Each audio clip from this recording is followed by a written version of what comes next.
Yay Media Group.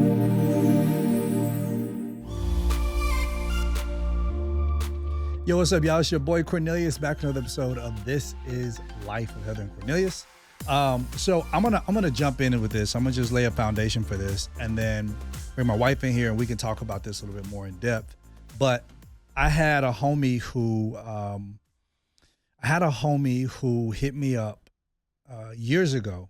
It's been years, and he was just talking about his marriage and how his marriage wasn't working out and everything else. And I told him my story. Everybody knows my story. I mean, we even talked about it in depth on another podcast about how in 2020, our 10-year wedding anniversary, we sat in Miami, Florida at it was an Italian restaurant. This is in the midst of COVID. So we were sitting outside, my wife and I, we decided we're all white. It was dope. We were supposed to actually been in Thailand renewing our vows at this time.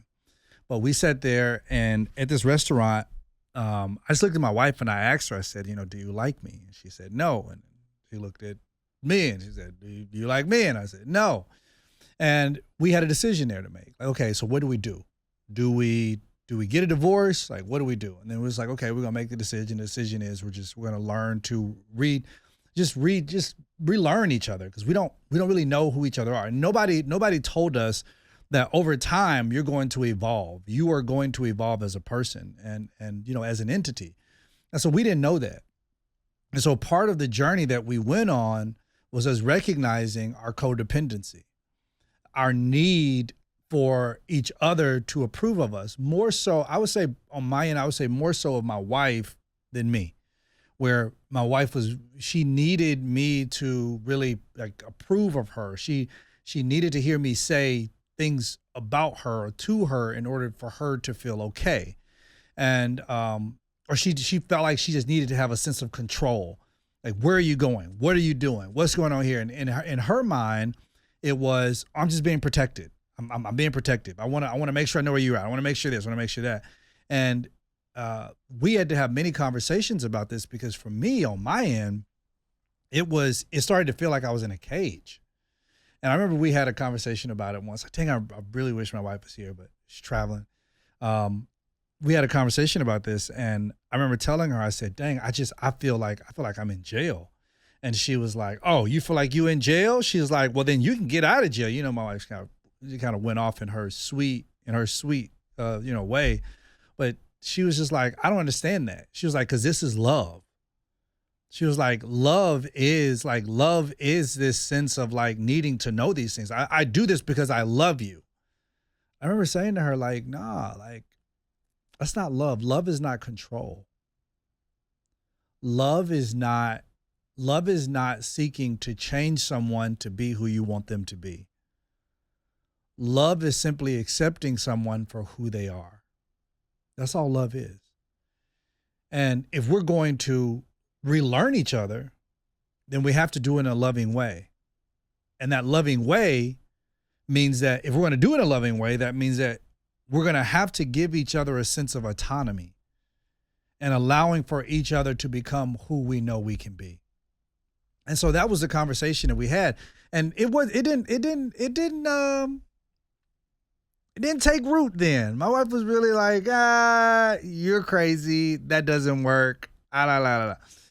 And I was just like, well, this is something we just have to keep pushing at. So we would get into arguments all the time. It was it just seemed like I was fighting for a sense of autonomy. I was fighting for a sense of I can't have you controlling me.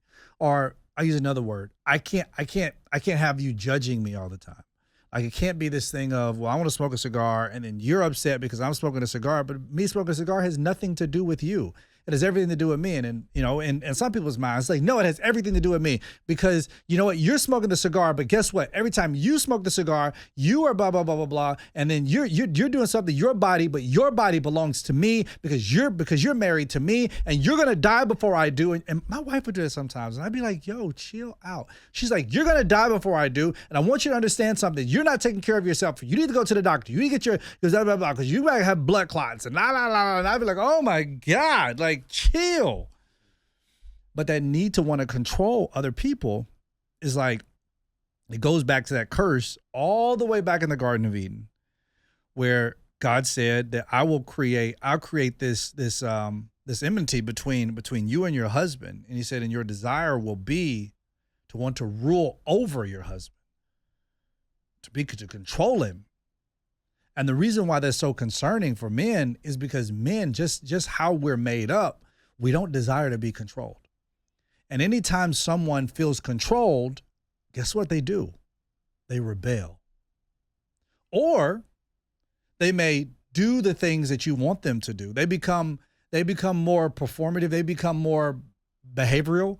So it's like, okay, so certain things you want me to do in order to show that I exhibit certain behavioral patterns. I'll do those things.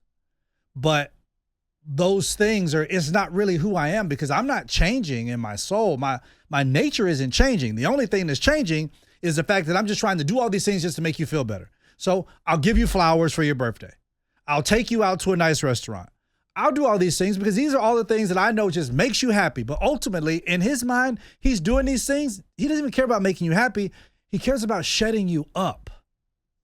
That's all he wants to do. I'm going to do them, but I'm going to do them to shut you up. Because I know if I don't do them, you're going to be upset because I didn't get anything for your birthday. I didn't do this because I know you sit at home and you watch shows. I've heard told my wife, I was like, I feel like I'm competing with every character on a freaking dating show. What is not Say Yes to the Dress? What is the show? It's the Love is Blind show. The Meet Me at the Altar show. I'm just like, oh my gosh. And I'm like, I used to tell my wife, I'm like, babe, none of these couples are even, like, they don't even last. Like, the probability of them even staying together doesn't even work. This is made for television. They don't even like each other. They don't even think there's nothing about them that's real. And she's like, no, it's not bothering me. And then something would happen. I'd be like, where did you get that from? And it's like, well, I'm just saying, like, if you would do more of this. And here's the big thing that I go back to with my boy. Me and my wife got to a place, a healthier place, where we finally said, okay, remove all the expectations, because they were starting to drive us crazy. And I know this sounds insane. So listen to me. If you're listening to this right now, you're not listening to this with your spouse, go grab your spouse. Just go grab your spouse. Go grab your boyfriend. Go grab your partner. Go grab your person. Sit down and hear me out. Don't say nothing. Just listen to me for just a minute. Please. God, dog. Expectations are going to ultimately help to breed frustration. An unmet expectation breeds frustration. For example, if I have an expectation of you to always take your clothes and put them in the laundry or put them in the hamper, because since I've been married, my wife will buy all these fancy hampers. She'll put them right there in the bathroom. They're right next to the shower. I still put my clothes on the floor. I don't know. It's just something I do. There's just something. I leave towels all over the place. My wife flips a lid. Why can't you just put them in the hamper? That doesn't make sense. Like, why you just throw them on the ground? And for me, I'm just like, oh, whatever, just go on the ground. It's okay.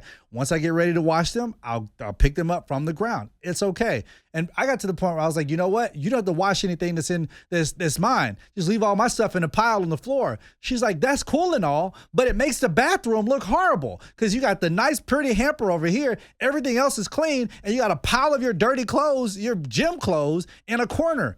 It's a problem. So you have an expectation. You have conversed enough for your partner to know the expectation is when you take your nasty clothes off, you put them in the hamper. That's the expectation. Everything seems to be going fine for the first 5-6 days. Then all of a sudden, you come in from the date. Your husband takes his clothes off, hops in the shower. You're going to get changed. You come out of the closet. The clothes are on the floor. Beautiful night, ruined. You had a great time on your date. You went to a new restaurant. You walked around town. You held hands. You even went and did some spontaneous stuff that y'all used to do all the time. You just had the time for it, You did a little shopping. Like, y'all just had a great time. You get ready to come back home, watch a movie in bed, crash out together, cuddle, whatever. Now you see the clothes on the ground. You're pissed. Why? For you, because your expectation, you internalize that as, watch when I say this, you're going to be like, oh my God, you don't listen to me. You don't listen to me. You don't hear me. You don't care what I have to say. You don't care about me. You see how far you took that? You don't listen to me. You don't hear me. You don't listen. You don't care about anything I say, and then you don't care about me. So now he's sitting there, and you're mad, but you don't want to say anything because it'll be passive aggressive sometimes. You get into bed. He's like, hey, babe, what's going on? What? I'm tired. I'm tired. Babe, what happened? Nothing happened, okay? Nothing happened, okay? Nothing. I mean, it's not like if I tell you anyway, like you're going to care. Babe, where did that come from? Nothing. Like nothing. Just leave it alone. It's not like you care about anything I say about it anyway. Where did this come? Do you see the progression here? You see the progression? See the progression? Then finally, you come out and you say, because if depending on your husband or depending on your wife, whatever it is, and say, well, what is it? What's the issue? What's the issue? What's the issue? You can finally be like, why did you put the clothes right there? Like, why do you put the clothes in the hamper? I have told you over and over again how much it means to me when you just put the clothes in the hamper. Now, here's the thing. I am not saying that you making your expectation known is a bad thing. In fact, as a pastor, I held premarital class. I was doing premarital for couples. In the premarital, one of the things that I kept saying to them, I was saying, if you're going to have expectations, make them known. That was where I was then. The progression where I'm at right now is to write down all your expectations and then get rid of them. Because here's the thing. Those clothes being on the ground, the anger, the frustration you got from that didn't start with your husband.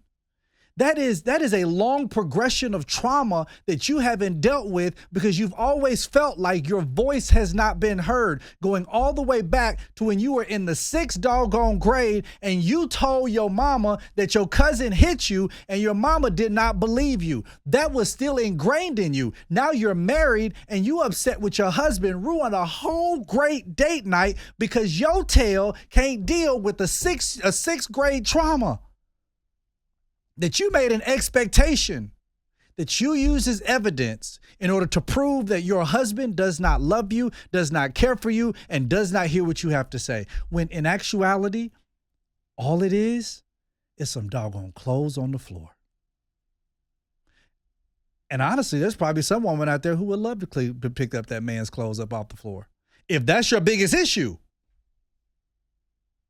That's your biggest issue. She'd be like, I gladly pick up all his clothes off the floor. Now, let's change the scenario. You remove the expectation. Again, I am not saying that expectations are bad. I do not misquote me. I am not saying expectations are bad. But let's just change the scenario. Let's just say you go in. All right, you go in.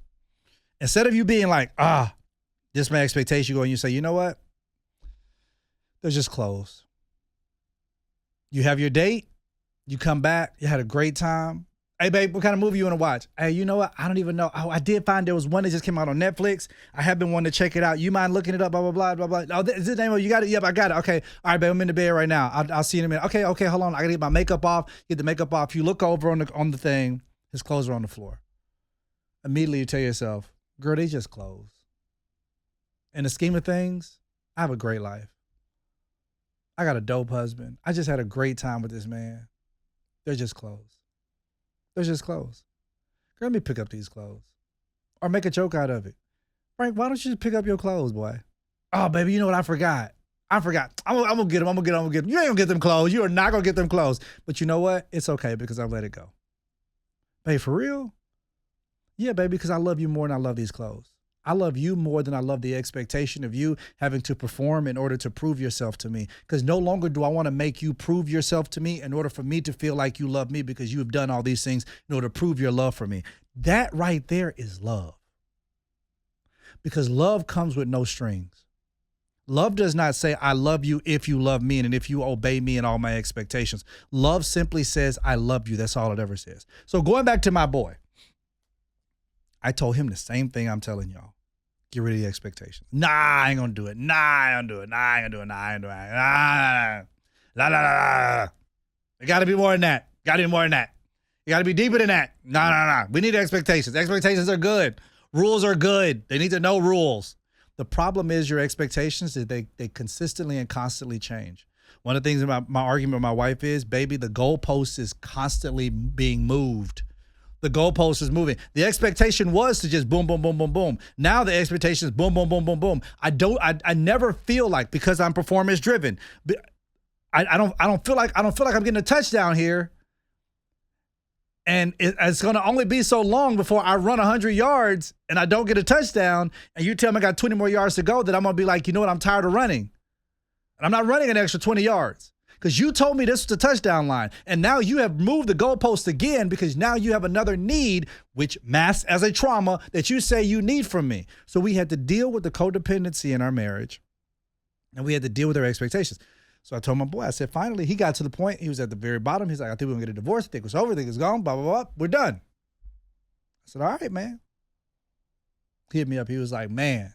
I said, bro, how you doing? He said, man, everything is good. I said, bro, what's going on? What changed? My boy said, man,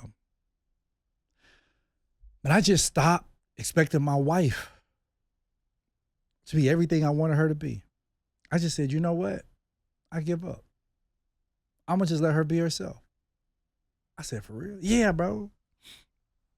I'm going to just let her do her. I said, dang, man. For real? Yeah, man.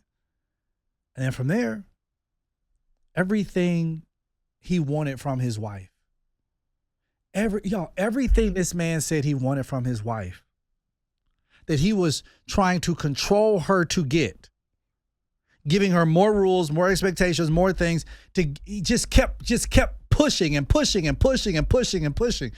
Everything he was trying to control her to receive, he got from her when he finally let it go. He just lets his wife live now. But the crazy thing is, if something happens to the human psyche when it's let out of jail, and no longer do I have to be your slave in order to prove my love to you, then now I can be set free. And as a son, I do it because I want to. I just explained to you our relationship with God, that you are no longer slaves, but now I made you sons. But sadly, we get into relationships and we want slavery. You want your spouse to be your slave, to fulfill your every need. Well, you don't understand. These are my needs. My 5 love languages, my top language, my top love language is words of affirmation. Baby girl, you need words of affirmation because of what your mama called you. I'm your husband, not your therapist. And then this whole idea, people come in, they like, well, you know, my spouse is supposed to help take care of all of my needs. Bull crap. That person is a human. That person got issues just like you do. I look at my wife, I'm like, yo, you gonna need therapy as much as I do. It is what it is. Let it work how it works. But at the end of the day, y'all, when you finally let go of those expectations and you finally move all that stuff out the way, I'm telling y'all, life changes for the better. But y'all gotta get to that point where y'all willing to make that step. Now I'm gonna bring my wife in here. This is the foundation I'm laying for y'all. I'll bring my wife in here. We're going to talk about this some more. What that looks like in the dynamic. Because I want you to hear what my wife, how my wife saw it. You heard how I saw it. I want you to hear how my wife saw it too. So make sure y'all tune in next week. My wife and I, we're going to talk about this. We're going to lay down this thing because I feel like so many marriages, like we're at this point right now where things ain't working. And I feel like we got too many rules up in this piece. We gotta let people live. We got to give people some autonomy. All right. So y'all make sure you share this with your family. Here's the thing. Y'all got to share this with your friends and folks right now so they can hear this part 1. Because when it comes out, my wife coming out, I don't want them to listen to it like, what they talking about? Now go on and give them this part right here and then slide over and then just make sure that y'all tune in next week. All right. So we love y'all. Share this off. We love y'all. Introduces. I'm out. Yay Media Group.